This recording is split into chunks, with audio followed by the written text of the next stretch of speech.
Welcome to Your College Bound Kid, a podcast for parents, college counselors, students, and anyone who wants a deep dive into the world of college admissions. Hi, I'm Susan, and I'm a college counselor and have read applications for a small liberal arts college and 2 research universities. My twins are recent college graduates. Hi, my name is Kate Strickland. I'm Associate Director of Application Review at the University of Colorado Boulder. I live in Boulder with my family, which includes a 5th grader and a freshman in high school. I'm Mark Stucker, and I'm the founder and producer. Our mission is to make college knowledge available to all. We care deeply about your kid. We believe college is a match to be made and not a prize to be won. We believe in being genuine and transparent. We are committed to covering a variety of topics, including the tough subjects. Thanks to your generosity, we're committed to providing a minimum of 10 hours of fresh, commercial-free content every month, with episodes every Monday and Thursday. We have a variety of co-hosts because we believe and value diverse perspectives. You're our listening family, and we get great joy every time we meet with you, as we do our best to give you tools so your students can soar and reach their limitless potential. This week in the news, we're going to do something I don't ever remember us doing before. We're going to start out with an interview, and it's a brand new interview. It's with Matt Carpenter, co-founder of College Aid Pro, and we'll be talking about all things related to getting the absolute best financial aid award from colleges. It's a 3-parter, and today you'll hear part 1 of 3. And then we'll have a question from a listener, and it's Kate and Susan and me, and we're discussing a question from a mom who wants to know if she as a parent can demonstrate interest on behalf of her student. We'll be talking about that, as well as what is appropriate and inappropriate for a parent to do in the college admission process. Then we'll transition to our spotlight. Tom Ellett is back. He's the Chief Experience Officer at Quinnipiac University, and we'll be talking all things Quinnipiac as Tom helps us to understand Quinnipiac University. So, friends, as soon as episode 594 went live, my phone started blowing up. All of the texts and emails came from podcast listeners who all identified as moms and all identified as Jewish moms. And at first my head was spinning because the responses were like totally across the spectrum. And it just left me really confused. Some of the Jewish moms loved what they heard Evan say, and they said that in writing. And at the other end of the spectrum, some were irate. And then there were those in the middle. I would describe those in the middle as either hurt, disappointed, or they felt like the podcast discussion was a real missed opportunity. Now, the great thing about these moms is they just approached their whole communication with me with this great tone. They were not accusatory. They assumed the best and noble intentions. They just felt like the conversation lacked balance, was ahistorical, and a few of them just wanted me to understand how the conversation landed with them. And it was obvious that they had great intentions and they cared and they wanted to help. So I had a few very pleasant exchanges. One was by email, another was by voicemail exchange back and forth. And another one said, I would just love to talk to you. And so we set up a conversation for the next day. The listener went on to say, I believe you to be fair. I just want to share a few things I think you may have missed. So I'm always trying to learn, and especially when multiple people reach out and express concern. So I did listen, and I learned a lot. And so I want to share 3 things I learned and just an overall message I just feel really strongly about. So you guys know I love a good analogy. So when I spoke with this mom from the Northeast, she said, how would you feel if you heard someone say, you're black, so I want to get your opinion on this issue, and then they proceeded to say something that you totally disagreed with? Now, they didn't have to say any more from that. I could put 2 and 2 and intuit where they were going with that. And I'd kind of been thinking some of those things on my own. But just hearing from that mom really resonated with me in a real powerful way. I started thinking about people who I don't agree with, like Ward Connerly, Shelby Steele, Candace Owens, Ben Carson, and especially Clarence Thomas and Ward Connerly. And I thought, how would I feel if I heard an interview, let's say with Clarence Thomas, and someone said, do you think we should gut the Voting Rights Act? And he were to say, I have no problem with that. I mean, I'd be going ballistic. Or if I heard a black person say, I have no problem with the cop in Minneapolis and what he did choking George Floyd to death. I just start thinking about these things. So that's the first thing I learned. I should have never said to Evan, you're Jewish. How do you feel about Trump's response to anti-Semitism? Do you think it's born out of genuine concern? Do you think he's being exploitive? I shouldn't have done that because no one Jewish person can speak on behalf of all Jews.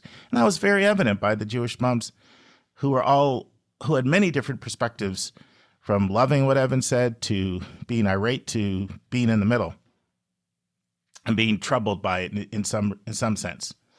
So that was my first mistake. Now, secondly, and I'm using an analogy here, if you're not a doctor, maybe you shouldn't try to perform a heart transplant. So what do I mean by that? There's so much I just do not understand about the Jewish-Palestinian topic. I'm just way in over my head on that topic. So stay in my lane, stick to college admissions, because I just don't have the knowledge or, quite frankly, the verbal dexterity to talk about this topic intelligibly, even in a tangential way. Now, those 2 points are important, but it's the third one that I'm most disturbed by. A number of people heard the conversation and felt like the impression they received is that anti-Semitism on college campuses is either not a real problem or is overblown. At least that's the sense that they got from the conversation. And that deeply saddens me that I gave that impression. I know anti-Semitism is real. And I know it's on the rise. I mean, look at Nick Fuentes, someone who unapologetically says he admires Hitler, denies the Holocaust, and his neo-Nazism is increasing and is being embraced and platformed in more mainstream circles. I have Jewish students who are in fear of the anti-Semitism they'll encounter on campuses, many of who have tried to hide their identity. A common conversation that comes up is, can I even mention that I'm Jewish in my essays? Or is that going to come back to bite me in the butt? I mean, just the fear is a backlash to the concerns based on observations. One of my Jewish students at Michigan had to pool his money with other Jewish students to pay for security because of threats of violence at Sigma Alpha Mu, the heavily Jewish heritage house, which was shut down due to anti-Jewish threats. And by the way, the history of these Jewish heritage houses is that the Greek, white, Anglo-Saxon Protestant houses didn't allow Jews to enroll. The FBI reports that anti-Jewish hate crimes reported went from a little over 600 in 2020 to more than triple in 2023. There was the 2018 Tree of Life Jewish Community Center massacre in Pittsburgh. And there have been many, many incidents on college campuses. There was the Michael Harris 800-page manifesto at UCLA. Harris, a former UCLA lecturer in the philosophy department, he produced a video entitled UCLA Philosophy Mass Shooting, and he basically threatened mass murder. It was full of anti-Semitic slurs against East Asians and immigrants. Just this week, I learned from a family I'm working with about the discrimination against Jews at George Washington, which led me to do a lot of research on what's going on at George Washington with the desecration of the Torah scrolls and the two students who were violently attacked at Ohio State. And there have been other violent attacks at Illinois, Rutgers, Columbia, Berkeley Law School, Cornell. And I know there's so many more that I don't know about. Those are just the ones I do know about. So I apologize for not taking the opportunity to talk about the fear Jewish students live with and how anti-Semitism on college campuses is rampant. Now, some of you are going to hear me say that and you're going to think, but I also feel violence and threats of violence. And you're also right. But I'll be honest, I don't have a lot of tolerance for the don't talk about your pain because our pain is worse than your pain argument. Pain is rampant. Discrimination is rampant. Just this week, I learned about a student who may have to turn down a $400,000 scholarship because he's been traumatized by ICE agents going after his loved ones because they're Latino, and now he doesn't want to leave and go away, even that he was awarded a full cost of attendance Questbridge need-based grant to an Ivy League school. Just this week, a Babson College student who has been in the U.S. since age 7, got deported to Honduras when she came back to Texas to surprise her parents for Thanksgiving. I remember during COVID, I had a student I was working with who was afraid to go to school in Tennessee because she was tormented by students taunting her because of the rumors that the Chinese were the ones who created COVID. I was talking to a mom earlier this year of a trans student in Southern California who told me my student has to take colleges off of their college list because certain states don't believe my student has a right to live. Or the pain Black students feel when incident after incident has bad cops murdering unarmed citizens and going out scot-free. I also can't imagine being Muslim when the President of the United States says he wants to ban all Muslims from the country. Or imagine being Somalian this week and being a U.S. citizen when the leader of the free world says, your people contribute nothing and I want you out of this country. Yeah, that happened if you're not following the news. This isn't about who is discriminated against the most. Everyone is worthy of respect, empathy, and dignity. This isn't about whataboutism. But I brought up the topic of Jews, and I should have reaffirmed the reality of anti-Semitism on college campuses, and I am sorry about any pain that has caused anyone. I feel it's important that I learn from this, acknowledge my mistakes, and sincerely share this with you. So thanks for those of you who reached out to me. Thanks for your tone and your spirit, the generosity of your time. And thanks for all those who expressed many different views because you just helped me to understand the diversity of perspectives within the Jewish community. All right, let's transition to a brand new interview with Matt Carpenter, co-founder and chief revenue officer at College Aid Pro. And now this week's interview with a special guest.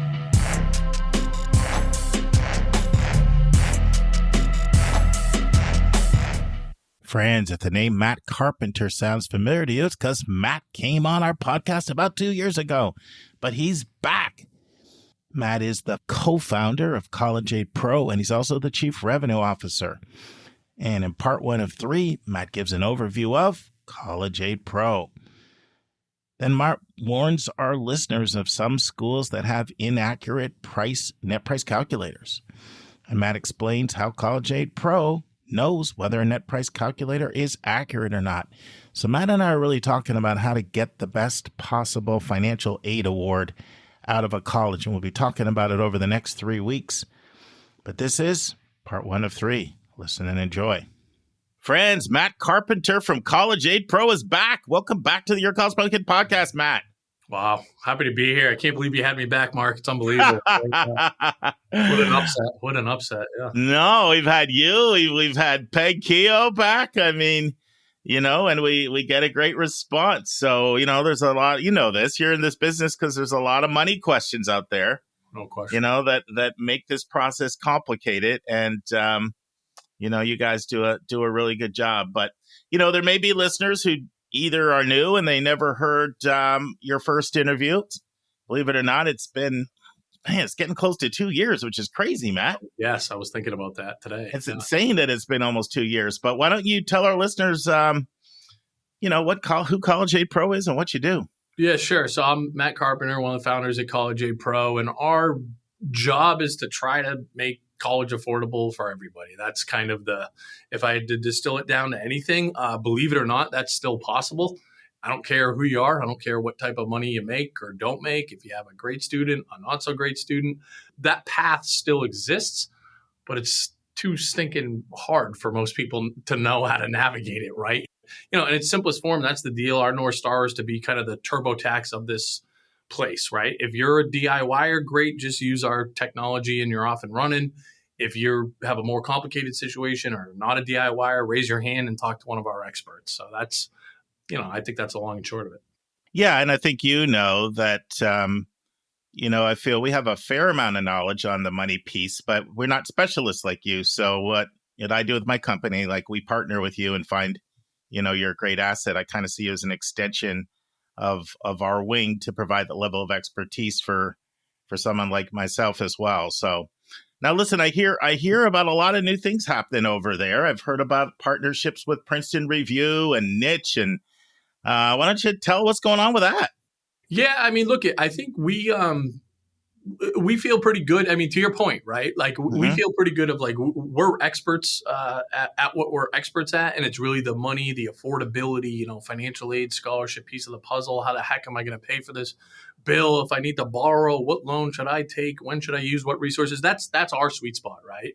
But that's a component of this whole college deal, right? People, want help with other things, and so we want to partner with other folks, just like we do with you guys, that are better at other pieces of this college puzzle, right? So that's kind of the nature of those partnerships, where we know we have some voids, or we don't have the experts in house. We want to partner with those folks. Now, Niche is interesting because they are an unbelievable resource for families, largely students. That's kind of their focus, to get a feel for, different colleges as they're exploring, that part of it. But they know that they have, in their words, okay, I'm paraphrasing here, they don't do a good enough job helping set expectations from an affordability standpoint. And it's really hard to do. Yeah. And so they had to make the decision, should we figure out how to do this, or should we partner with somebody? And they chose the latter. They partnered with College Aid Pro. So they basically pull from our system, right? Pull our data so they can help families figure out, okay, yes, here's, what campus life is like at Loyola Chicago, right? Which they do a good job of. But here's how affordable or not it's going to be for your family. And they access our data to be able to do that now. Yeah, I can see how that would be incredibly hard with an online platform because of the assumptions that the average family comes with, right? Like the average family, and I'm assuming, obviously there's the full spectrum when it comes to families and money, right? But there's families who they could pay this thing 5-10 times over. I'm not talking about those families, but the average family is just assuming, well, I'm not rich, so they assume they'll get scholarships, or they assume if it's a need-based assessment that it's going to come out way more generous than it comes out most of the time. And it would be really hard to debunk that without something, I think, a little bit more systematic. I know there's no way I could ever do that with some type of online platform without sort of really getting into the weeds with families. Yeah, I mean, that's the battle we fight every day, right? Is trying to help, create real cost transparency. Like, what am I going to actually pay? Because to your point, one of our biggest challenges is that people kind of believe averages, right? And when they get a feel for how, or when they're trying to get a feel for how affordable a school might be, they might say, well, they say they give X amount of financial aid per student, like beautiful. Or they give, this average amount of scholarships, right, per student. And then they say, well, we're kind of the average family, so that's probably a fair expectation for us, where honestly, for most people, the averages do not work, right? Friends, Matt made a very important point about how misleading averages are. So I'm going to ask Nemanja to replay that again so it will stick with you.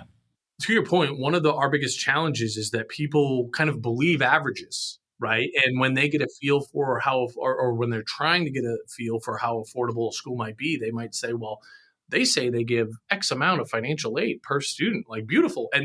Or they give, this average amount of scholarships, right, per student. And then they say, well, we're kind of the average family, so that's probably a fair expectation for us, where honestly, for most people, the averages do not work, right?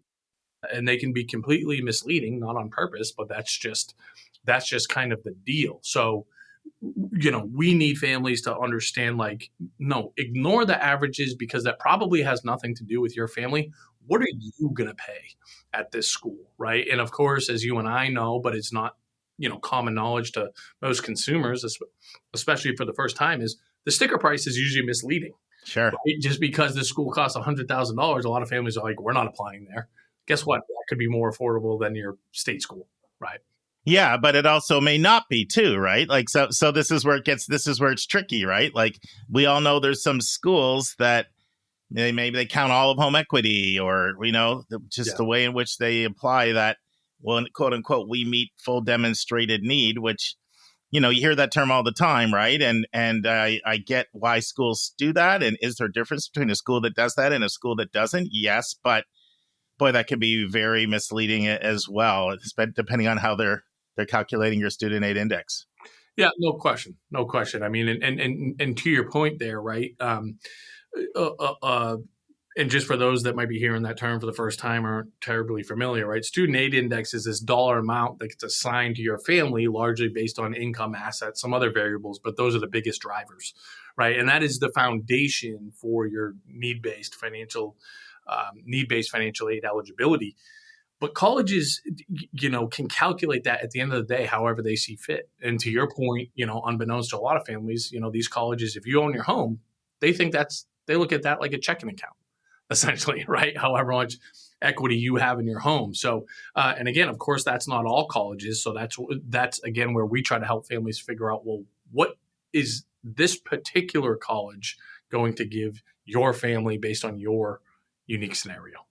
Yeah, I mean, there's so many different factors or facets in this process where one college handles it different than another, right? How do they handle divorce, never married, separated, non-custodial parents, untaxed income, home equity, another kid in private school? I mean, this goes on and on and on.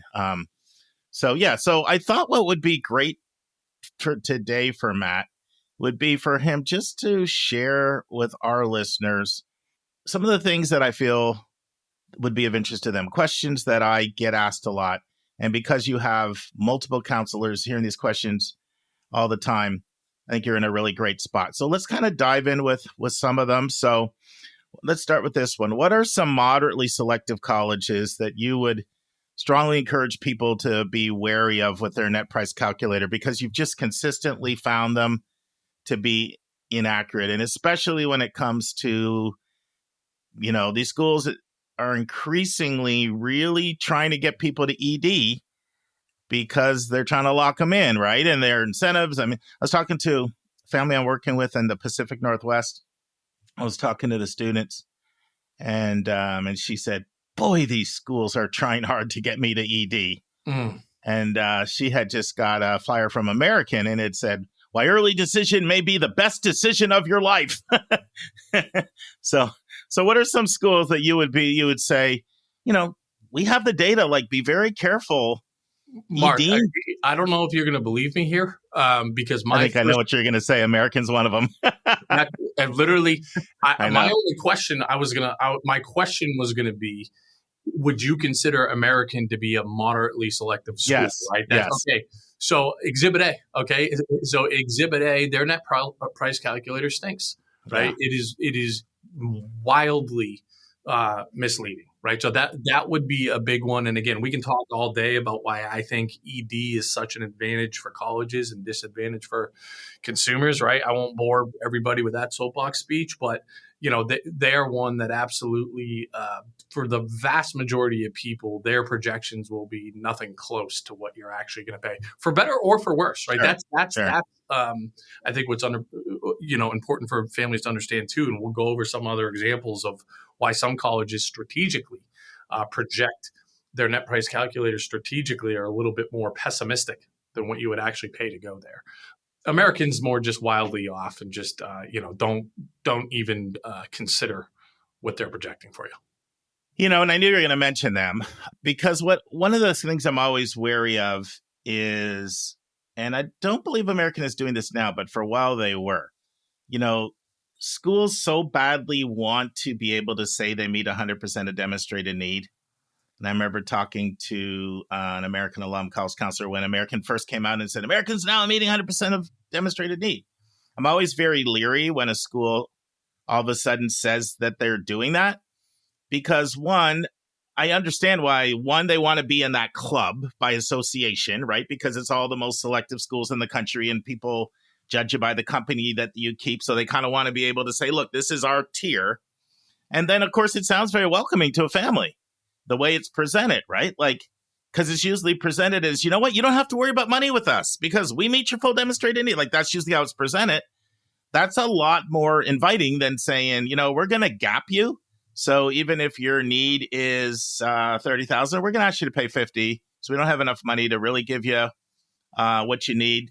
So we're gonna tack on another 15 or 20. Like that's not a warm, inviting message when you're in, competitive recruitment. So there's a lot of pressure. So I kind of watched the list of schools that weren't on that, and then they claim they're on it, because normally I find they're stretching the formula in some way, like doing something that they're permitted to do, but it wouldn't be considered financially viable for most families, right? Like, we mentioned one example already, which was using all your home equity or using most of your home equity.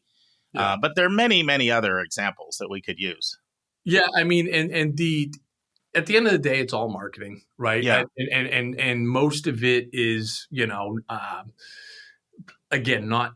It's so subjective, right? And what they're able to do on their end is they can say, yeah, we met 100% in need, but they can get very cute with how they come up with your student aid index, right? And that's where they're hiding the ball. Okay. And that's what, again, we don't like. Like, I just wish it was more just transparent. Like, let's be real with each other. Like, it's okay that you guys charge money. You're offering an education, a degree, and all the good things that you do. But let's be honest about how this works. Like, you're trying to make money. And again, that's okay. But I just wish, again, there was more transparency from the colleges to help people really understand, like, who is going to be affordable, who is not. Help me understand your formula without it being such a black box, so I know what I'm signing up for kind of before it's too late. Right. And again, that's what we're really fighting against. And that's where, we've been, a little bit cautious in terms of calling individual colleges out, because there's some risk there and all that. Yeah. We're loosening the reins there a little bit. And I think we're going to continue to do so, because we've seen some colleges make positive changes. I'll call Duke out where in a positive way. So this was a family, right? Back to D Mark. This was a family that was all set to go early decision, right? And we told them, you're going to get $50,000 of financial aid for Duke. And they're like, we can make that happen. Half price, we can make it happen. The night before they hit submit on they said, you know what? Let's just go to Duke's net price calculator to see what they're showing. They showed zero. They were getting nothing at Duke. This family went nuclear on us, right? And we had to stand tall to be like, you're going to get $50,000. Ignore their net price calculator. But they couldn't believe it. And I don't blame them. How could their own net price calculator be so wrong, right? So they said, guys, go to sleep tonight. We'll figure this out in the morning. We called Duke to say, you guys are way off, because you're considering home equity, but but you don't. But it's on your net price calculator. They said, oh my goodness, thanks for bringing that to our attention. Yeah. They changed it right away. Family did their net price calculator, 50,000, got the 50,000, happy ending, right? Yeah. And so they did the right thing, right? They made the change right away. We always kind of shout them out for that. But it just, in their defense too, and this is all colleges' defense, nobody has their own net price calculator. They all use a third party, right? Not too many people pay attention to it. So it's not well maintained. So that was a good example. But again, they took action right away. And again, happy ending for that family. No, there's some success stories out here. I know you probably familiar with Ron Lieber, The Price You Pay for College, New York Times writer. So we've had him on the podcast before. Like he was kind of on the war path against schools doing more of like a full tax return review. Right. Like how can you expect somebody to ED what could be a $400,000 decision, and you don't know what you're paying because there's language in there that basically says the calculator, it's an estimate. Sure. And he shouted out at that time College of Worcester, Whitman, and a couple schools that had been doing it for a while. Well, quite a few more schools have started doing that now, and so those kinds of stories always make me happy. He's fighting the good fight, right? We talked to him a fair amount before he wrote the article on our partnership with Niche, right? And, in the Times a couple of weeks ago. But he is somebody that, again, we're trying to empower him with as much information as possible to kind of continue, again, fight the good fight there. Because I think, he and others that have just a bigger audience, right? Than we do, for example, can get some of these colleges to do the right thing, right? And I think there's been some small victories, so we're just trying to help him in that crusade. There's nothing like the Times. Like, I've been quoted in a few different magazines. If I'm ever quoted in the Times, my phone will blow up. If I'm quoted in Forbes or one of these others, like, people hardly notice it. Like, they really have a huge audience. Yeah. And they really, and that's actually how I found out about your partnership with Mitch. I read Lieber's article that he wrote. All right. All right. Yeah. Thanks, Ron. Thank you. So who else would you say would be in that category? Like, just be really careful. We've just seen people ED to some of these schools and come back and just shocked at, like what schools are asking them to pay. Mm-hmm. I would say this is not moderately selective, but we've been picking on Northwestern a lot for good reason. And maybe even, saw Ron mention them. When we tried to call them out, let's talk about the opposite end of the spectrum of Duke. They quite literally, I'm not exaggerating, hung up on us. Wow. Right. When we question them with their net price calculator, say, hey, here's what's going on. Help us understand. Right. This is one of the women on our that's a member of our data team, and unbelievably sweet. So I know that there was zero chance she was being coarse or rude or anything like that. Like, that's not even on the table. She just kind of called them out and said, help us understand. Right? Because we see your net price calculator is not how you guys actually package family when they're accepted. But when you look at it, it helps. It sets the expectation for families that they're going to get a worse award than they actually get, right? But what we found is that Northwestern, and this is not unique to Northwestern, okay? So let's be clear on that. Sure. But they give families about $5,000 or $10,000 less in financial aid than their formula says that they should. Okay, that's what we see across the board. Okay, yeah. But then if a family goes to kind of gut check that, right? And how's a family going to gut check that? Assuming they've never heard of College Aid Pro, which is most families, right? They're going to go to Northwestern's, net price calculator and say, okay, not only did we get under awarded, we did better than they said they were going to give us, right? Or if they used their net price calculator before, they were expecting $20,000, they get 30. They don't know that they were supposed to get 40, right? So nobody appeals, and on average, Northwestern is making $5,000 to $10,000 more than they should on each student. Yeah, add that up, it's like $25 to $50 million a year, right? Yeah. So it's like, is Northwestern stupid? They just don't know how their net price calculator works, or I shouldn't say stupid. That's a little too harsh. Did they get very lucky? Did they get very lucky and they're making $25 to $50 million more a year with this practice, by accident?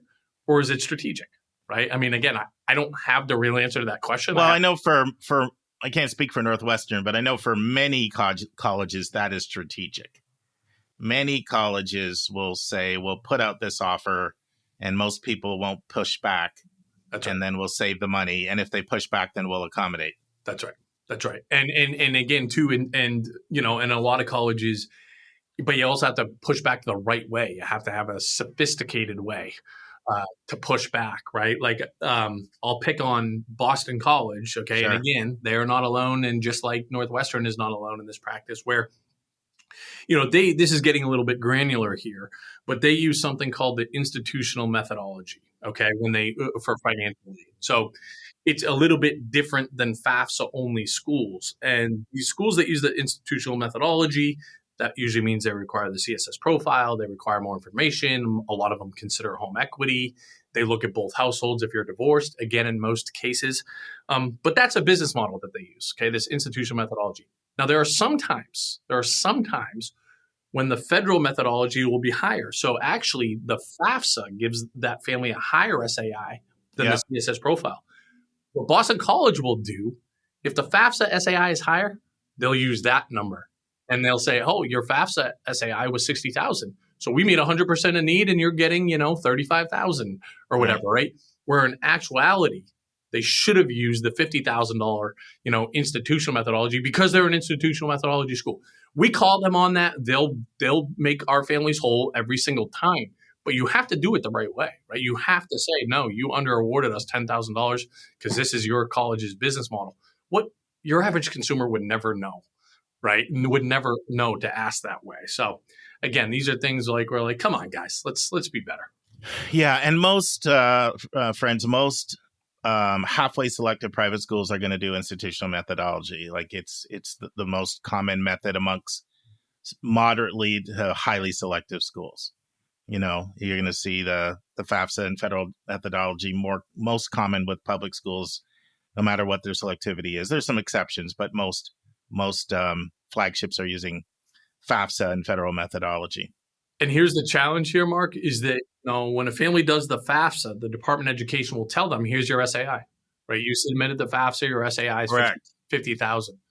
When you submit the CSS profile, you don't see what that number is, right? So again, that's something else that we don't like. It's, guys, you're hiding the ball, right? So we don't know. Now, again, this is self-serving, but that's why we have it in our platform so families know what their institutional SAI is. So when a Boston college does that, right, they can go and call them on it and they know what to anchor to. They know what number to anchor to, again, if they're playing that game that a lot of them do. Matt, how do you find colleges present net price calculators? Do you find that they are clear and transparent at presenting them as an estimate, or do you think that families are led to believe, do the net price calculator so you can feel comfortable applying ED? We put it all out there. Right. Look, there's a spectrum, right? Not all of them stink, right? Like I think I'll call out Clark University, nice little liberal arts school, and Central Mass, right? Up by me. They're a reliable net price calculator. We find that more often than not, their awards are pretty accurate, right? Aligned with what they actually do. I think all of them have pretty good language. I don't want to say all. I think most of them have pretty good language in terms of saying, "Hey, be clear. This is an estimate, right? This is not necessarily indicative of what you're actually going to get." But again, okay, so they each have that CYA language, but again, just too many of them are just wildly inaccurate, right? And that's the bigger issue. What I find is they have the language when you go to the calculator, but the way it's verbally explained at like an info session, they generally don't have those qualifiers there. I'm happy when I hear a school. Sometimes I'll hear a school say, "You know what?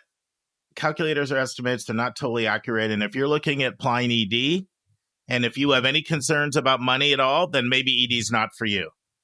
And we could get into a whole debate about whether that's equitable to have a system like that. But I respect it when I hear schools say that. Like, there are some people that will say that. Like, if you have any questions, maybe you're not ED. Maybe ED isn't for you. But I find more often what I verbally hear is, something like, "Do my intuition," was founded by a guy not too far from you, like economics professor at Wellesley, right? And so he had done the research and found out about 85% of people weren't completing the calculators. Right. Because it's a good 15 minutes or so to do it. You got to have your tax returns and bank account. So then he came up with 6 questions, and you answer these 6 quick questions, which typically takes 2 minutes. And then if you like the number you see, then go on and do the calculator. But I oftentimes hear it presented that way, right? Like, do my intuition. If you see that we're look reasonable, then you can go do the more accurate calculator. Sure. That's kind of how I hear it verbally presented. And then I'll see that language there. Like, I find if I don't tell people net price calculators, 1, schools don't stand by them, and 2, especially with business owners or never marrieds, divorced, and separated, they can be off. Yeah, there's not one net price calculator that considers divorced or separated families, 2 household families, right? So right there, you're talking about a meaningful percentage of the population that can't have any idea what they might pay. And in fairness to them, if they are going to require that non-custodial parent, whether it's a never married, separated, or divorced, then they really don't have access to that data because the person filling it out can only fill out what they know. That's right. And the schools that do that, they, oftentimes these are contentious situations. So they make it very clear this information is siloed. When you're doing it as a second parent, the other ex-spouse or whatever won't know your information. So there's kind of no way to really do it in that case without both people doing it. So look, to your point, and in defense of colleges, pretty stinking hard, right? We do it, but it is very hard, and of course, it's imperfect, right? Like a lot of times, if it is super contentious and they don't share, or doesn't even have to be contentious, but if they don't share finances, right? I'm filling this out as a parent. I don't know what my ex makes or has in savings and whatever.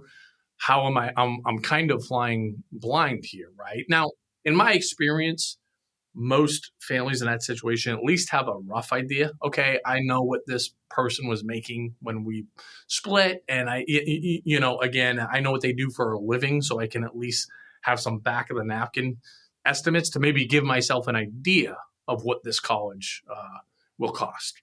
And I'll tell you, that's tricky because I certainly have had my fair share where they'll say, I just don't know, depending on how long they've been separated, how close they are. And then the other thing is, then that person's going to have to pay their portion if it's a school that requires that non-custodial parent. And then that can get really tricky because are they willing to pay their portion? But we're probably getting off on a tangent. I wanted to ask you a question. I think a lot of our listeners are probably thinking, how would College Aid Pro know that what Duke has on their calculator is not accurate, or what Northwestern has on their calculator is not accurate, and have the confidence to call them up? And so I think explaining that would probably be of interest to our listeners. Yeah. And look, there's obviously a ton that goes into it. If I could say what's the number one, piece of data or source of truth that we have, it's the volume of actual financial aid award letters that we get, right? So one thing that our platform does is that once you're accepted into a school and they give you your financial offer, you upload that offer into our platform. We translate it to say, okay, here's what this means. Because sometimes these offers, Mark, are actually hard to understand. It's tough to know what you're looking at, believe it or not. And then we assess, did you get a good deal? So our end users are really incentivized to upload their awards because they want to know, did I get a fair deal from these schools? And especially if they pay attention to us, they know oftentimes that's not necessarily the case with that first offer. So now we have this mountain of kind of evidence to say, okay, Boston College, you say you meet 100% of need. You say you use the institutional methodology. What do you actually do? Because we got all these receipts that say what you actually do, right? So having the actual awards and obviously knowing the inputs from the family, right? We got to know, okay, well, why did this family get this award? What is their income? What is their assets? Do they own their home, business, divorce, separated, et cetera? So we have that information. So that is what allows us to again, hold these colleges accountable with what they actually do versus what they say they do, right? And we just have really smart people on our team that data is their first language. Friends, this concludes this segment of my interview with Matt Carpenter. I hope you join us next week for part 2 of 3. All right, friends, let's transition to our question from a listener. Kate and Susan taking a question from a mom from Minneapolis about demonstrated interest. And now it's time for a question from one of our listeners.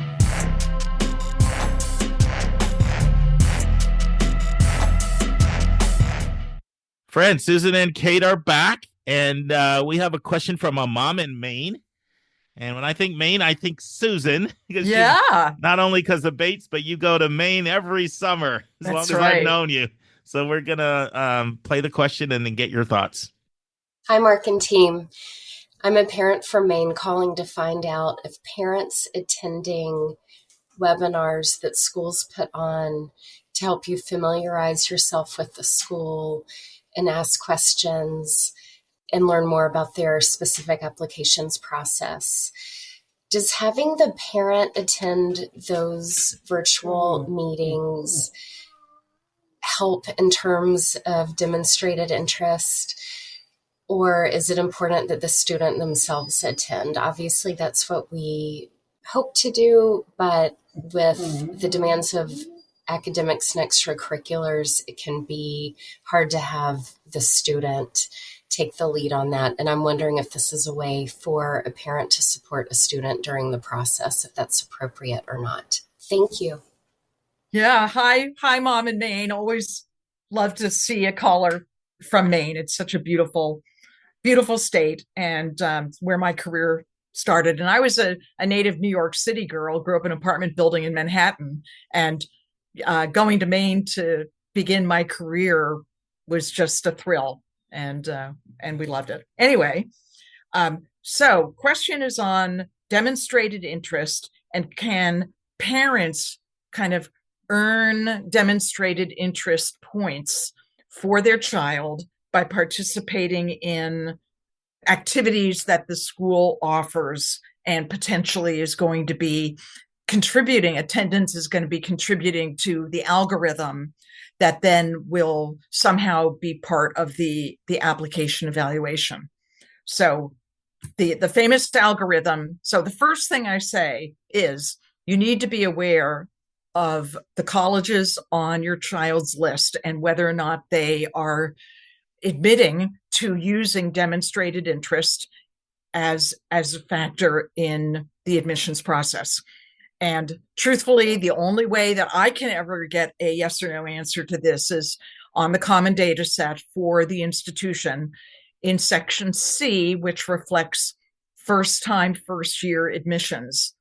Question number 7 is called factors in the admissions evaluation, and it's presented as a chart.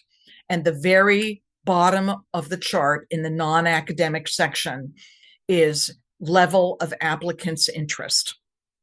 And there it will tell you, the college will self-report whether or not it is not considered or it is considered. So there's or important or very important. So there's 4 choices. Yeah. Yeah, but for me, Mark, it's a yes or no answer because we don't know what the difference is between considered and being important and very important.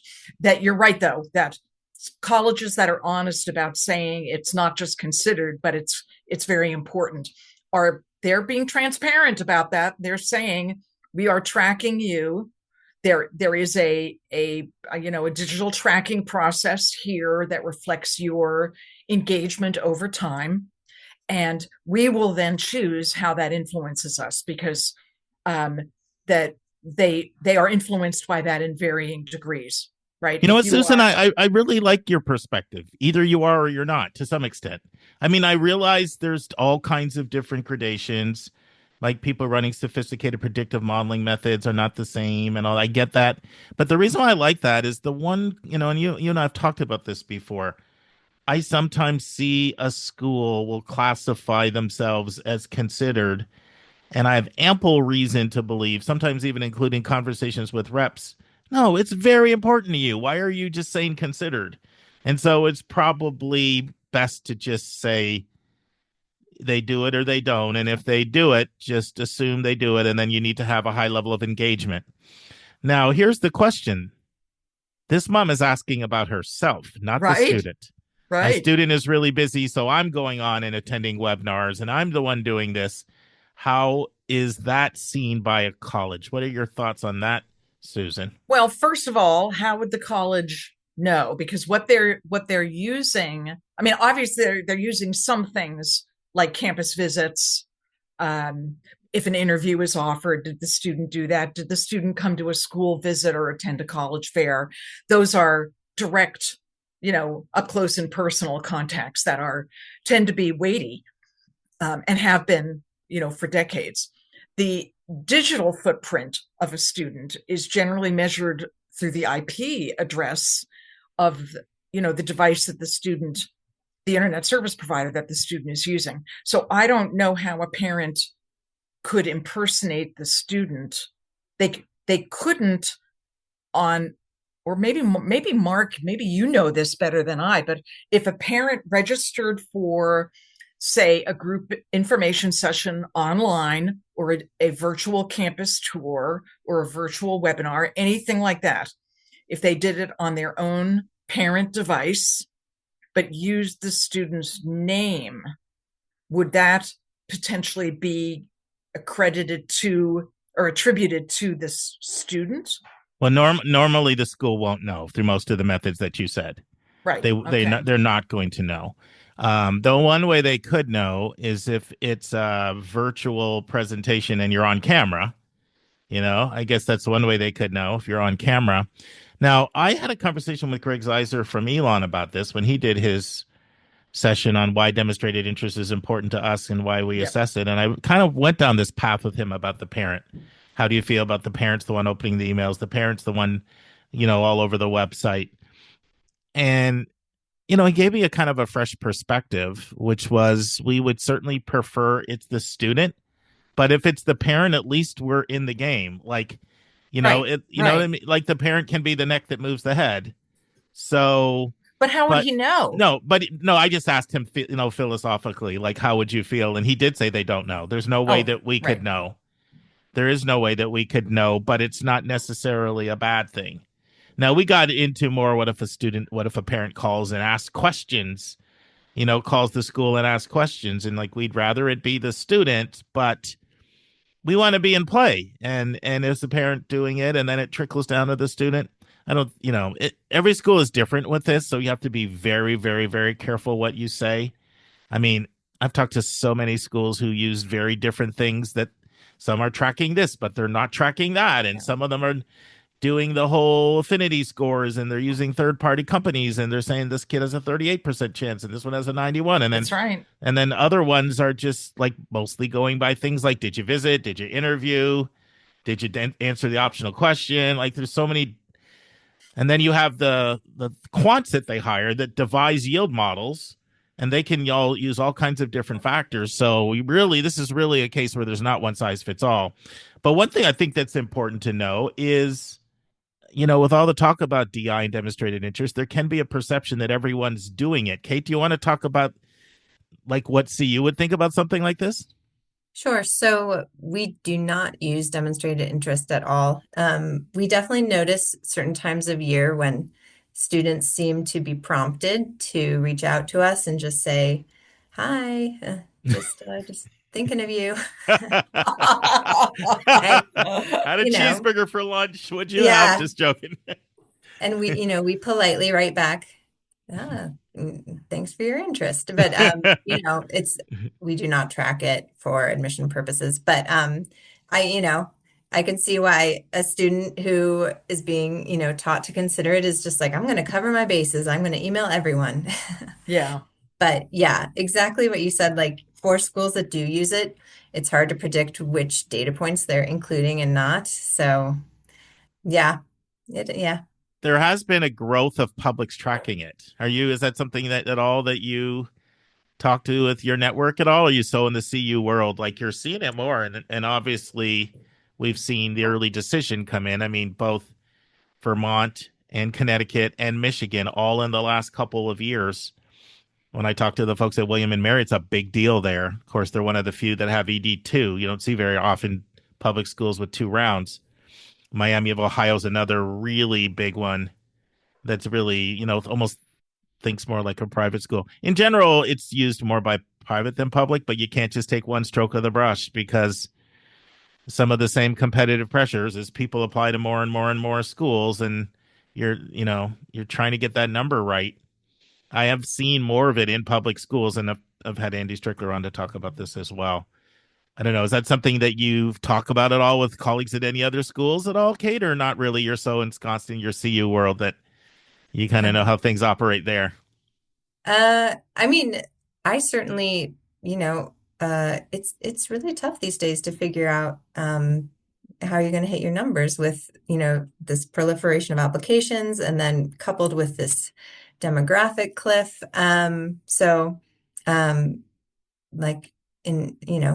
I understand why some universities are heading in that direction, but it's not something that is on my table these days. Yeah, and I think it's sometimes people get so into demonstrated interest, they kind of don't believe that, but it really is true. Like, I mean, Rick Clark will say at Georgia Tech, the only way we look at demonstrated interest is, did you apply or did you not? That's it. Right. I like that. Yeah. Well, I as a counselor, the messaging here to families, I'm always very careful when I talk to families, the language I use around this, because all demonstrated interest does is reflect a research process that should be leading the student down a road with each step to understanding what the university has to offer and whether or not it's a great fit for what the student wants to study and the kind of environment that the student wants to, study it in. And, I'll talk to kids about, the reason why a college would rather admit a warm applicant is because it shows you're having an intelligent research process. So it's actually an an index of that research process, and that you're making a more informed decision when you apply, you are also more likely to accept an offer of admission if you get one. A cold applicant is the college knows nothing about your research process or your motives and has no clue as to whether or not you would take an offer of admission. It's just like in sales, anything in sales, a warm prospect keeps getting attention from the vendor, where a cold prospect is going to get dropped. So, I keep finding new metaphors for explaining this to kids, but I don't want to cheapen this. And my only concern for our mom in Maine is kind of the word that occurred to me is impersonation, that I don't think she is interfering with her child's college research. I didn't hear that at all. But what I would express concern to all parents about is intercepting pieces of this process so that students don't have an opportunity to benefit from a deeper understanding of the schools and making a good, informed decision. So I think that's the flip of what I don't think mom is saying I'm impersonating so that they don't ever have to make an informed decision. But I would just give a gentle warning to parents that helping with the admissions process is a lovely thing. And it's what, all of us as parents want to help ease the burden on our kids. But we do have to be careful about not letting them own it in a way and benefit from doing the research. And in a way, that's why you start early, so that your kids have a lot of time. Susan, I've been thinking about what you just said more than any other topic this year, and that is, what is appropriate parent involvement and inappropriate parent involvement? It's such a complex question, and it can vary from student to student. But at least 3 or 4 times a year, I have to talk to a parent that I work with about what feels like excessive parent involvement. And one of the reasons why I do it is because I have seen, because I try to keep in touch as best as I can with families, the times when I've seen excessive parent involvement, I haven't always seen the smoothest transitions to college. Because I say you're not going to be a Siamese twin when they go to college with them. So part of this process is building that independence muscle. But at the same time, parents are incredible with their love for their kid, their knowledge of their kid. They have so much to offer. I welcome more parents attending my sessions than I used to 5 years ago because of their knowledge of their student and their perspective that they have. But yet sometimes it's excessive, or you feel it's excessive. It's a little bit of the Spivey sense, and you may not be right. But boy, striking that balance is really difficult. And I don't even know if we could come up with, this is appropriate, this is not. I mean, we could for extreme things, but so much of it depends on your kid. And then what about a kid that, certainly the kid with like ADD or ADHD sometimes needs more. Like, even I look at my own kids, like Joy is so independent. And I was that way. Joy was the kid in 2nd grade. Nobody ever needed to ever tell her to do her homework. And boy, would she get upset if Anitra would check in on her, Wow. Back off. Woo! I've got this. And she really does. And I was that way. But Karis wasn't always that way. And so she might miss an opportunity if there's not parent intervention. It's really hard to know when to say, you know what? You got to own this process versus, no, I'm going to intervene here because you need a little bit of extra help. Right. It's very, very difficult. I kind of want to have a conversation on it, but I kind of don't also because it's so individual, and I don't want to say something that's inappropriate that doesn't apply to somebody's situation. And you both have kids. What are your, and you've done college admissions. What are your thoughts on that? Appropriate versus inappropriate parent, involvement.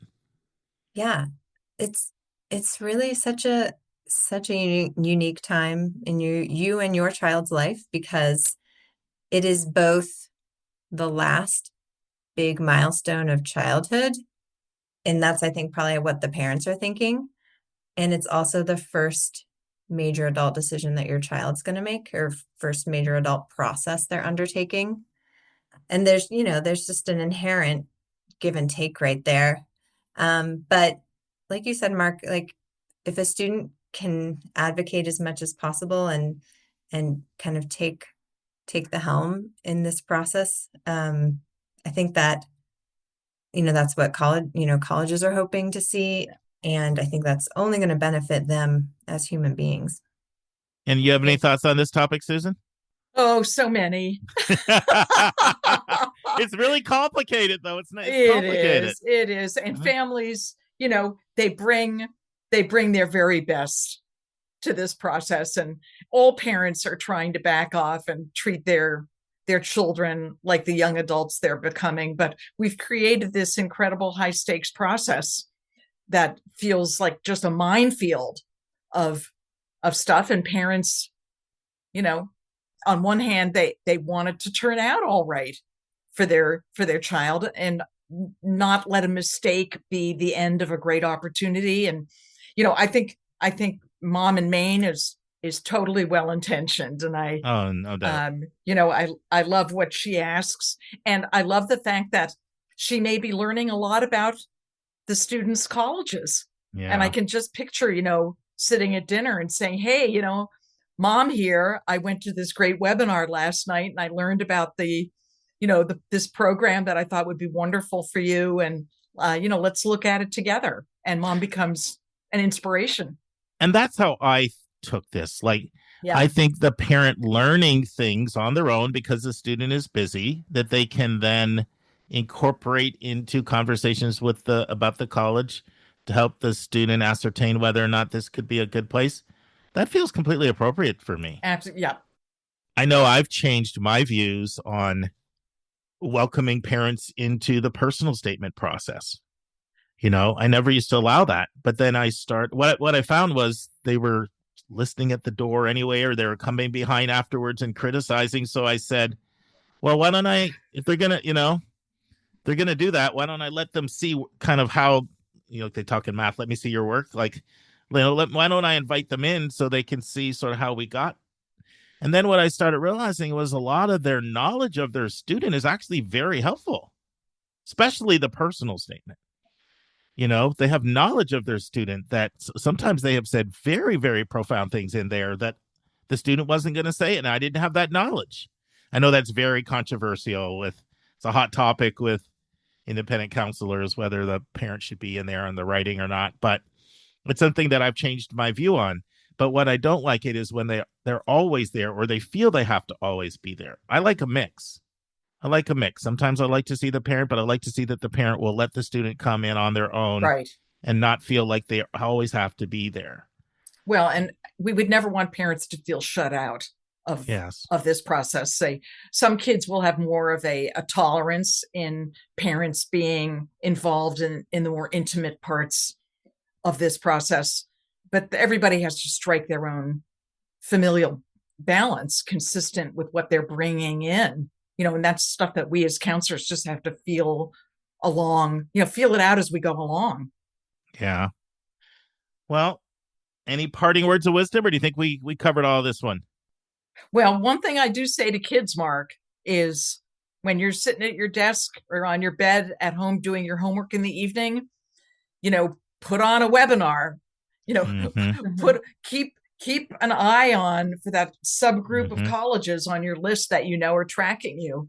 Keep an eye on the website to see, what's being aired, and make sure you're reading your emails to see if you're being offered a cool invitation to a special, live or virtual webinar. I have kids tell me about, oh, I'm so glad I opened that email because I got to, turn on a business webinar with a bunch of business majors and faculty members kind of having a roundtable discussion about choosing a major in the business program, something like that. And the students like, I learned so much, I couldn't believe it. And if I hadn't read that email, because they targeted me, because they knew that was my academic interest, because I'm on the mailing list for that. And so I always try and give families anecdotes like that to inspire them that this isn't all a waste of time. No, and you approached it the right way. Hopefully you're learning more about the school to, in some ways to demonstrate interest is a byproduct of your research as you're trying to ascertain if it's a fit. I've been emphasizing more and more about spending time on that website because, for example, Chris Terre talked about it when we had on from Drew, right? They literally would get a daily printout from everybody in his territory to see their web activity. And when you have lower yield private schools where they're yielding 12% or 15% or 10% in regular, there's a lot of times there's a lot of sophistication going in to try to figure out which ones are serious about us here. That's right. And I mean, it makes sense. Like if you're thinking of coming here, I would like to think in the last 4 months of this process, you're on our website somewhat. If you're not on there at all, you're not giving me a lot of confidence that you're probably coming. So, but I don't like people just going on to go on, like go on to learn, right? Right, exactly. Maybe that's the one way you can get them to read the admission sections of the websites there, Susan. Awesome. Thank you, ladies. As always, really been fun doing these questions with you, and look forward to several more. Our listeners are sending them in, and we'll keep doing our best to give you our perspective from our backgrounds. Thank you. These are brilliant. Thanks, Mark. And thanks to the generosity of the Princeton Review for sending in that SpeakPipe question, you are going to get your choice of one of the following 4 books: College Admissions 101, Essays That Kicked Apps, The Best 390 Colleges, Princeton Review Digital SAT Prep. Now, in order to get your book, you just need to send me an email at mark@schoolmatch4u.com, put Princeton Book Giveaway in the subject line, and in the body of the email, put the title of the book you want and put the episode number where we discussed your question, and just share a brief description of the question that you asked. All right, friends, let's transition to Quinnipiac for our College Spotlight with Chief Experience Officer Tom Ellett. And now it's time for our College Spotlight of the Week.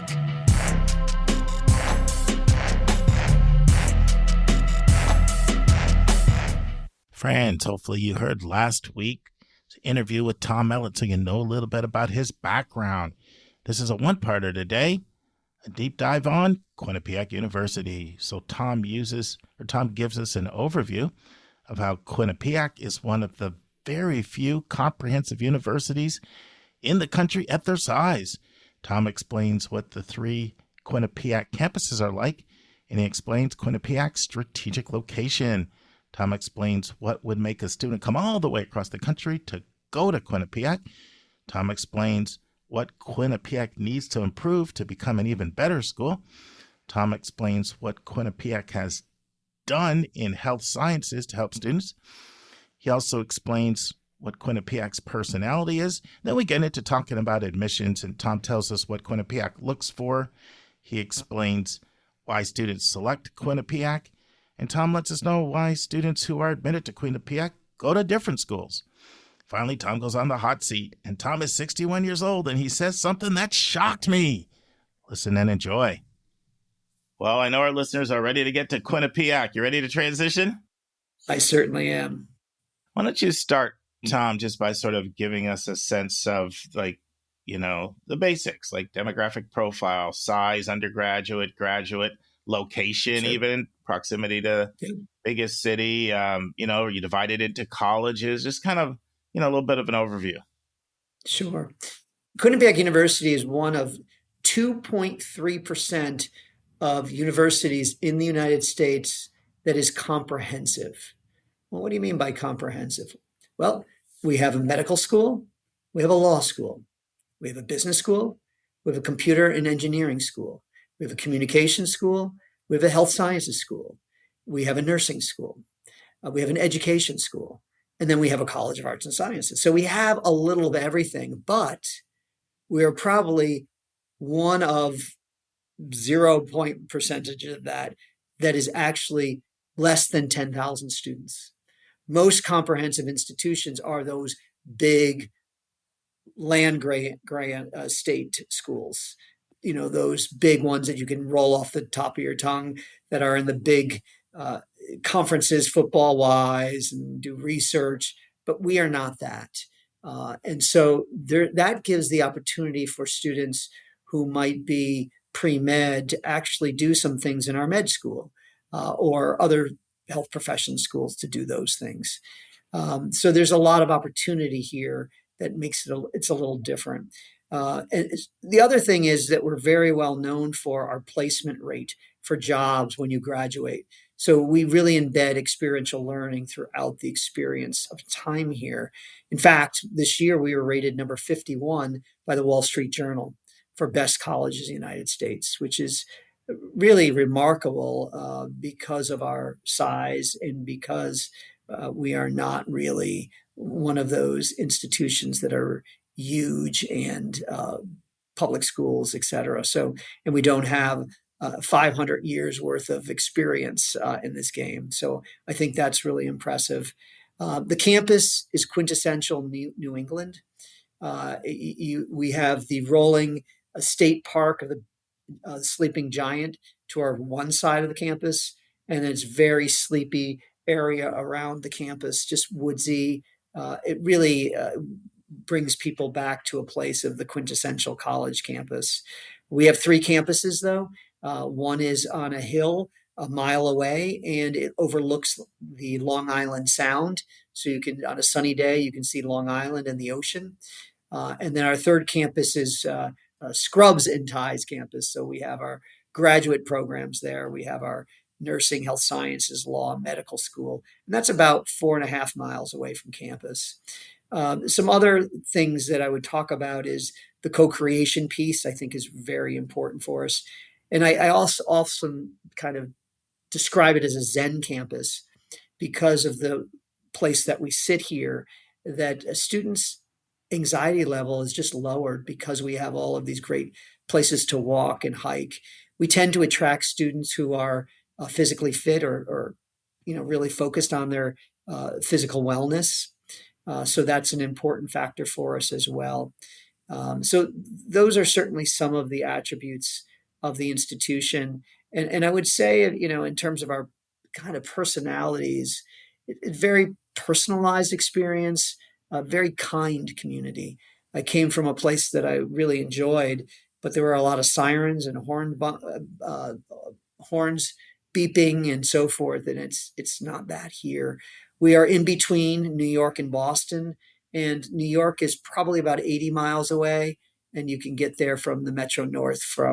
We have shuttles that go down to New Haven, where Yale's located, and the train station will bring you right into New York, Grand Central Station.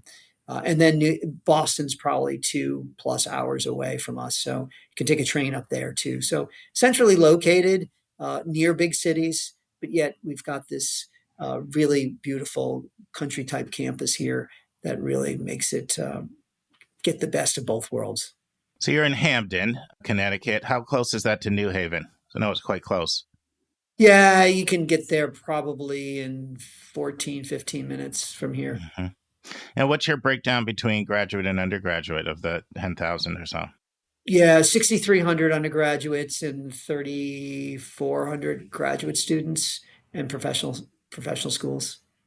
And what percent would live on campus of the undergrads?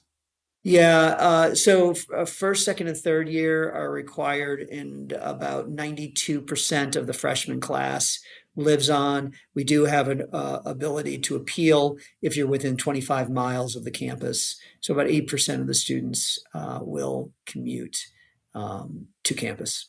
Yeah, so you're largely residential, though, for your... We are. Yep, we are. What would make a student come all the way across the country to go to Quinnipiac? I'm sure you have survey research on that when there's always the locals and it's the local school and they know it. But what about someone that comes all the way from a California or even a Chicago or, in North Carolina? Like, what makes somebody skip over hundreds and hundreds of schools to come to Quinnipiac? Well, I think that the spirit here, we are a Division I institution. Our hockey team won the national championship just 2 years ago and beat three of the Big Ten schools in the quarterfinals, semifinals, and finals, and it was pretty exciting. So we have a very strong athletic program here, a very strong club sports. Over 8% of our freshman class this year played hockey in high school. That's a large percentage of students. Yeah. I would say that with Division I club sports and intramurals, probably 60% of our students are doing one of those things. Besides our beautiful facilities, we have a relatively new rec and wellness center where we've brought in counseling center and the student health center. And then we have a state-of-the-art gym that includes a rock climbing wall. One of the student-run operations is the Shake Smart, and we are the largest or the best volume sales of Shake Smart in the country, which is a protein-based smoothie bar that students work at, and it's right there, and the facility is just gorgeous. Another factor that I would say that I didn't mention is our partnership with Hartford Healthcare. We have a very deep and strong partnership with Hartford Healthcare, which is the largest provider of healthcare in Connecticut and was rated as the top two for outcomes in the United States. And so we have preferential hiring for all our students in all of our areas from Hartford Healthcare. They oversee our health delivery system. We have an agreement to have shared hiring of staff. They do our athletic training, and we also give some discounts to family members who work at Hartford Healthcare. So it's a great partnership that continues to evolve and deepen. They provide philanthropy with some scholarship dollars to the university. So overall, it's a really great thing that our students have access to in terms of their education and their ability to work there as a student, and then certainly looking to work there as a graduate of QU. Wow. What are the things Quinnipiac needs to improve to go to the next level and be an even better institution?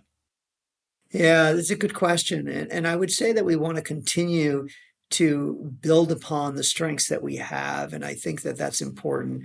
The health sciences and nursing is really, in the med field overall for us, is really important. And it's not an area that's going to see less jobs in the future. And I think that that is some lane that we're very, very strong in. I would say that we want to continue to get partnerships in other areas and fields, in the business area, in computing and engineering, and in communications. We're very close to and have a good working relationship with ESPN here pretty close to us in Connecticut. We just started a sports journalism program a year ago, and the numbers have just first year blown out of the water. I mean, it was really very, very pleasantly surprised by that number of students who are really interested in entertainment, sports, and then being able to communicate about it. We have our own student-led sports broadcasting network that students will actually do all of the announcing for all the games online and so forth, even our club sports. So that's been a really good actionable step for us. We want to continue to look at all of those areas and say, well, where can we develop even more for our students to do? Education nowadays should really be focused on doing rather than just talking about and giving examples. But we want our students to experience what it might be to be doing X or Y. And that's really something that we are very proud of doing. Other things that I'm looking to continue to enhance the dining experience. We do have food trucks here. We do have a venue that has food trucks in the dining hall that they take out of the truck and they serve it right in the dining hall as one of the options. Where else can we continue to be unique with our dining experience, especially this group of students who are very focused on healthy eating and what they're putting into their body? And it makes sense for the student body that's here, who we attract, to really be focusing on that. What are the new and exciting new programs that students are looking for? What are the new fields career-wise that exist? We're going to be offering some as a pilot, guaranteed jobs for students at time of acceptance in undergraduate for the first time.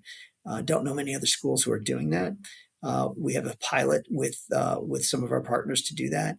We want to expand that over time. And I would say that it's always important to see, what do parents need? I have a parents advisory board that I use. We meet monthly.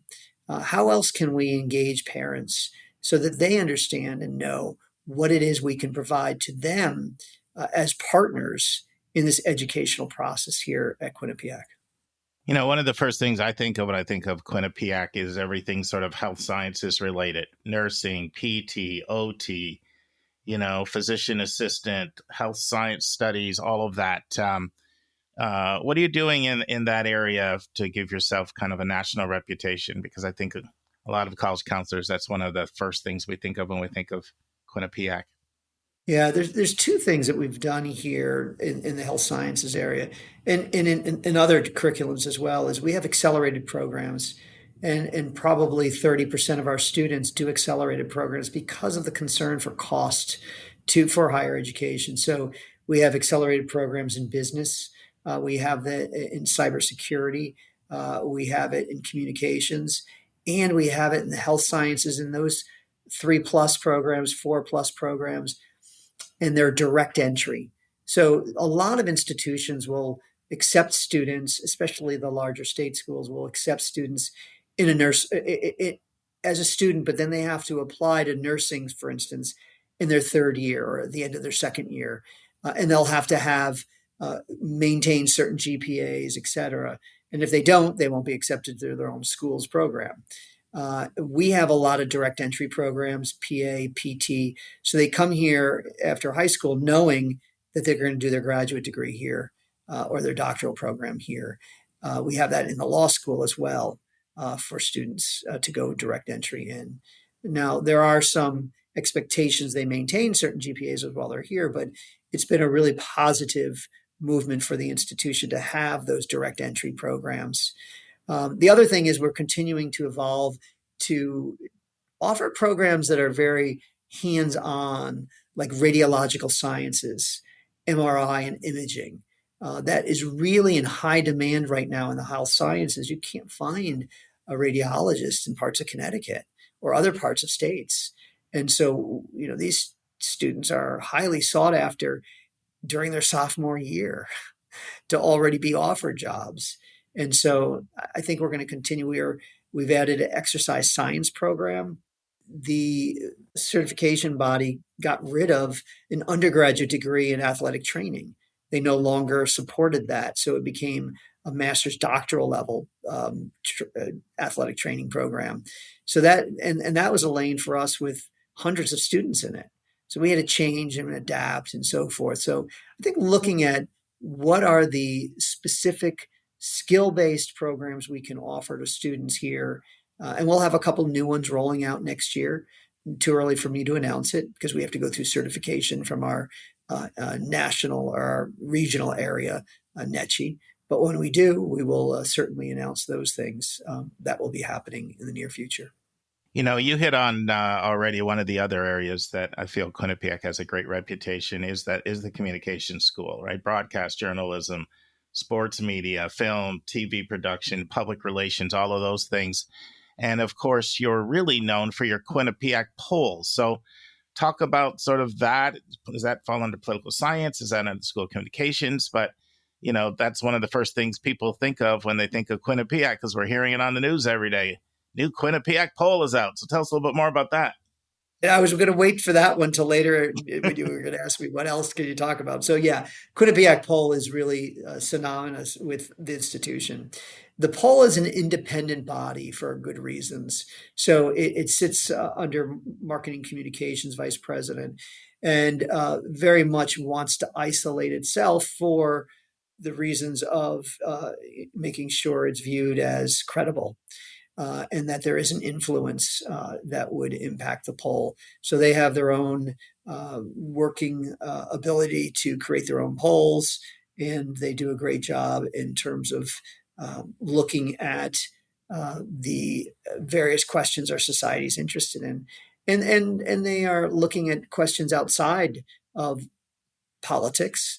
They were looking at things such as higher ed and people's perspective. They'll be looking at questions about students and certainly things that students are interested in. But it has been something that's been really a namesake for us as an institution. They do collaborate with many of our political science courses where students will study past poll questions and current poll questions and show the difference, what was happening historically during that time, 15 years ago, compared to now, as it relates to questions in terms of anything from certain policies, anything about how funding has or hasn't happened in the federal government for XY issue. And so that is one area. And then certainly courses in communication, looking at how questions are written, how they do their process.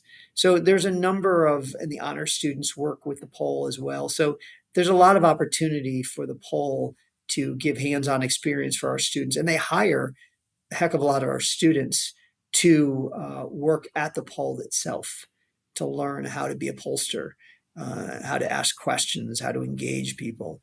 All important skills. It goes back to skills again, skill development for this institution to get our students ready for whatever is next in their journey of life.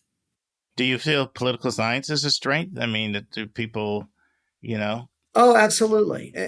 Political science is certainly a precursor to law. It's a precursor to, a grad degree in lots of areas. And certainly it is for anyone who wants to lead an organization. Politics is the core challenge that one faces as a leader in any organization that I've ever worked in, for sure. How would you describe Quinnipiac's personality? I would say that it's kind to a fault. I think that, I'm not used to doors being opened.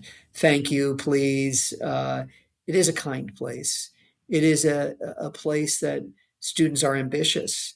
They may come here not fully formed with what they want to do, or if they are, such as some of the direct entry programs, that they may not have all of the pro-social skills to be successful, but they come here and they get it. And they get it in an environment that is supportive and wants them to succeed.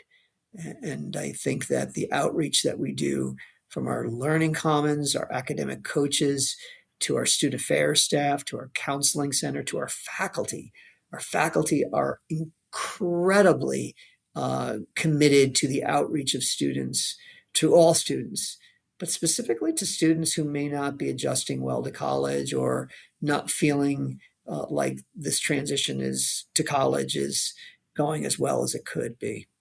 So I think it's really remarkable. The longevity of staff stays longer than in most industries because they love the place. They care about the place. They have a real spirit about the place, not only as fans of the teams, but really fans of students. And that's important. And you don't find that at every institution, or I haven't found it at every institution. Tom, what would you say admissions is looking for? You're familiar with the admissions process. I know we met before and talked about that. That's one of the things that you oversee as well, right? So Yep. What is admissions looking for? They're looking for a well-rounded student. They're looking for a student who has taken action in their life. They're looking for a student who is kind and is committed to community. They're looking for students who have done well academically with a proven track record. And certainly there are students who had bumps in the road earlier in their freshman or sophomore year in high school.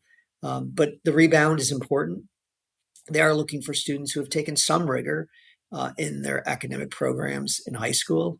And the spirit piece can't be understated. One stat that I'll share with you that is just incredible to me. We do a lot of surveying of our students. And so we survey all the students who enroll here during the summertime for the fall. And we send a series of questions. And one question is, was Quinnipiac your first choice?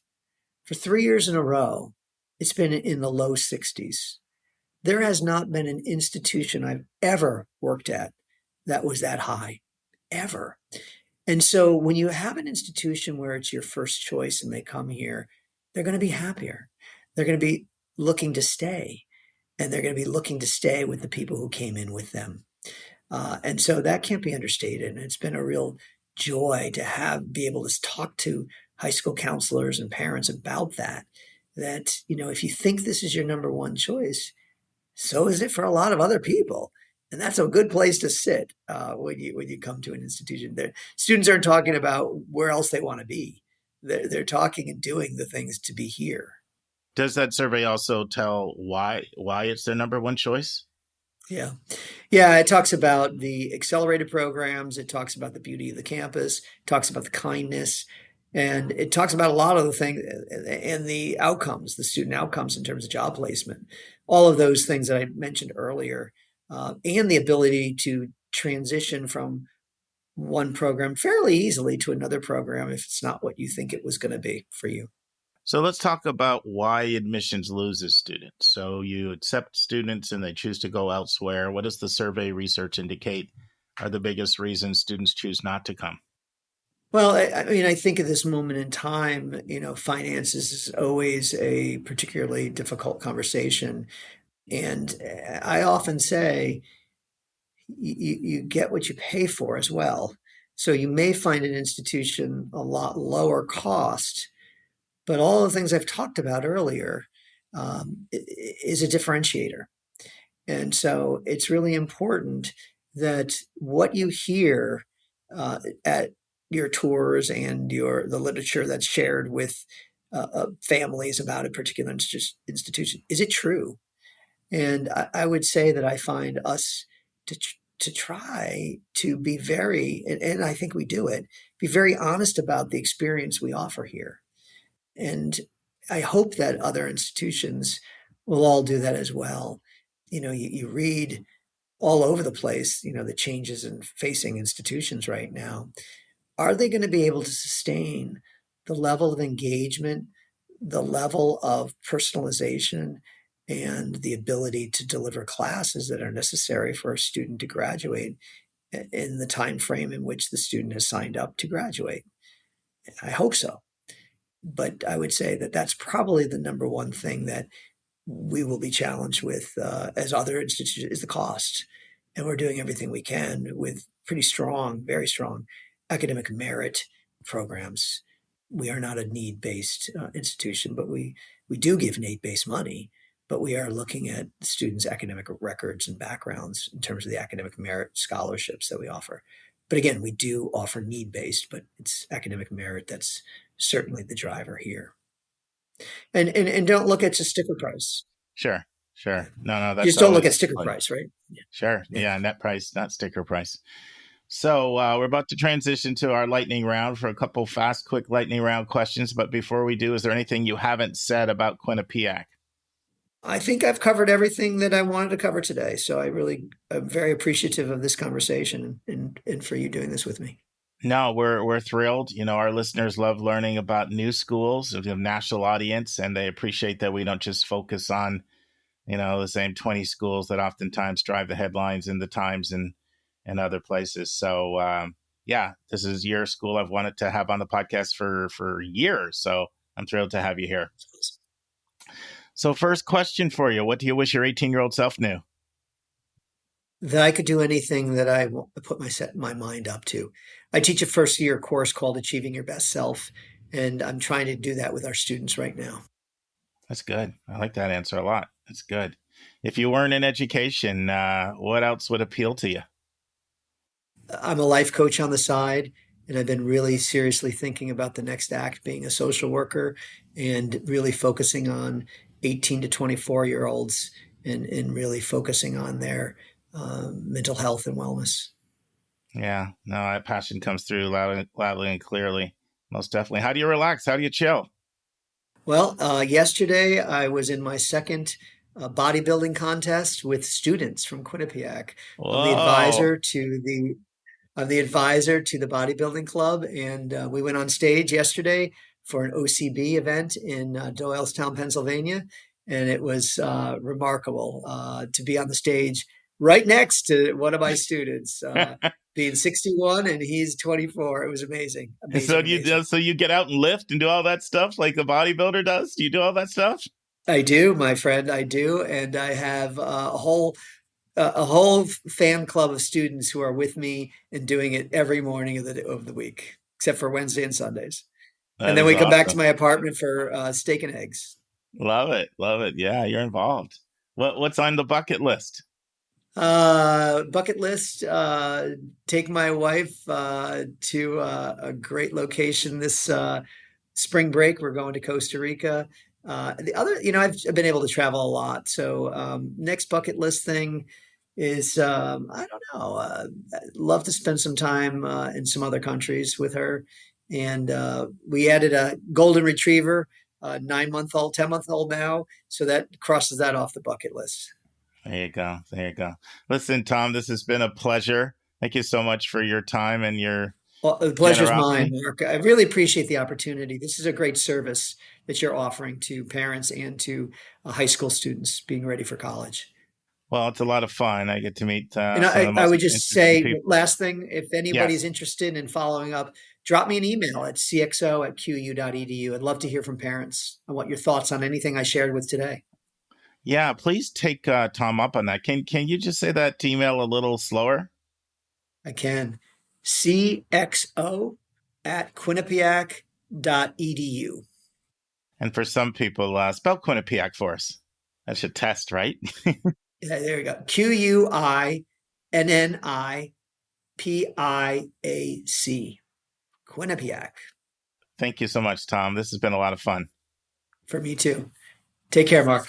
Take care. On Monday's episode, Susan and Kate are back to answer a question about a pharmacy majors in college. Then Evan Mandery is back for the final part. And really the whole episode, we have a debate about how much does the prestige of college count in your future career? What's in a name? And I don't have the goal really of trying to persuade you to my view.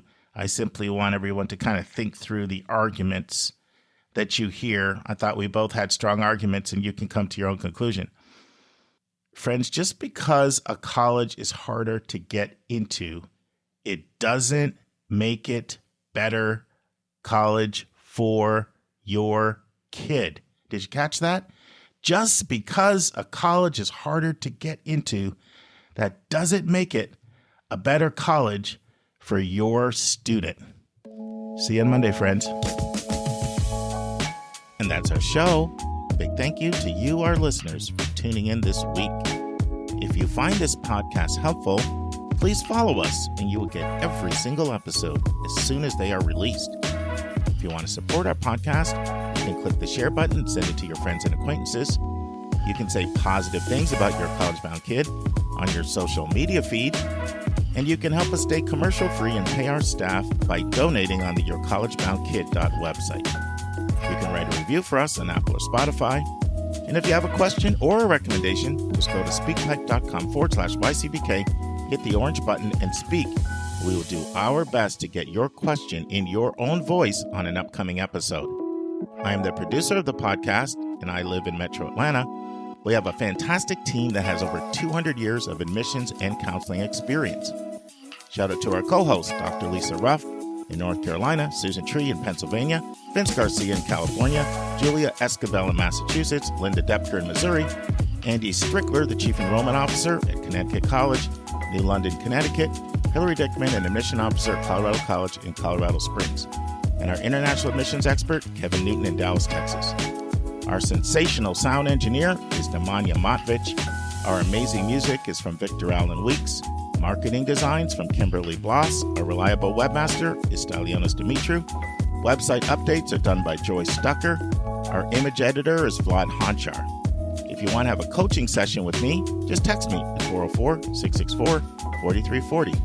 If you want to reach someone else on our team, all of our bios with contact info can be found at yourcollegeboundkid.com under the About YCBK tab. If you want to get our free monthly YCBK newsletter, YCBK Plus, hit us also under the About YCBK tab. If you want to see our recommended books and websites, they are on our website under the Resources tab. While you're on our website, check out our hundreds of interviews in their entirety. Check out our college spotlights, our blog, and our upcoming events. We think of you as our listening family, and we look forward to meeting with you every single Monday and every single Thursday.